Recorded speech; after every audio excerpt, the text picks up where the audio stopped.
ചെറുപുഴ ഗ്രാമപഞ്ചായത്തിന്റെയും പുളിങ്ങോം കുടുംബാരോഗ്യ കേന്ദ്രത്തിന്റെയും നേതൃത്വത്തിലുള്ള പഞ്ചായത്ത് തല എൻഫോഴ്സ്മെന്റ് സ്ക്വാഡും ചെറുപുഴ ഗ്രാമപഞ്ചായത്തിന്റെ പരിധിയിൽ പാടിയോട്ടിച്ചാൽ ടൗണിലുള്ള വ്യാപാര സ്ഥാപനങ്ങളിൽ പരിശോധന നടത്തി മാലിന്യം തള്ളിയതിനും പ്ലാസ്റ്റിക് മാലിന്യം കത്തിച്ചതിനും പിഴ ഈടാക്കി.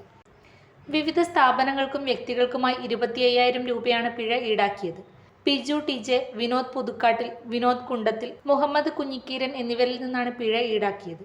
പുളിങ്ങോം കുടുംബാരോഗ്യ കേന്ദ്രം health inspector Muhammad Sherif V, Cherupuzha grama panchayat junior superintendent Anilkumar, health inspector Jobin എന്നിവർ പരിശോധനയ്ക്ക് നേതൃത്വം നൽകി.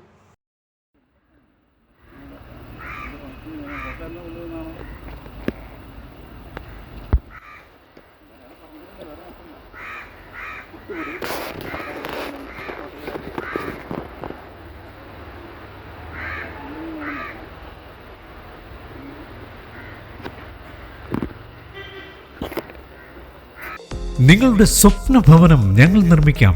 മികച്ച നിലവാരത്തിൽ നിങ്ങളുടെ ബഡ്ജറ്റിനനുസരിച്ച് ഡയമണ്ട് ഇന്റീരിയർ ആൻഡ് ബിൽഡാർക്കിലൂടെ interior and exterior designing, construction, interior വർക്കുകൾ, പ്ലാൻ, എസ്റ്റിമേഷൻ, സൂപ്പർവിഷൻ, ഡോക്യുമെന്റേഷൻ, ആധുനിക നിർമ്മാണ രീതികളും വർഷങ്ങളുടെ പരിചയ സമ്പത്തും 100% വിശ്വസ്തയോടെ ചെയ്തു നൽകുന്നു.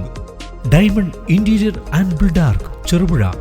9400557109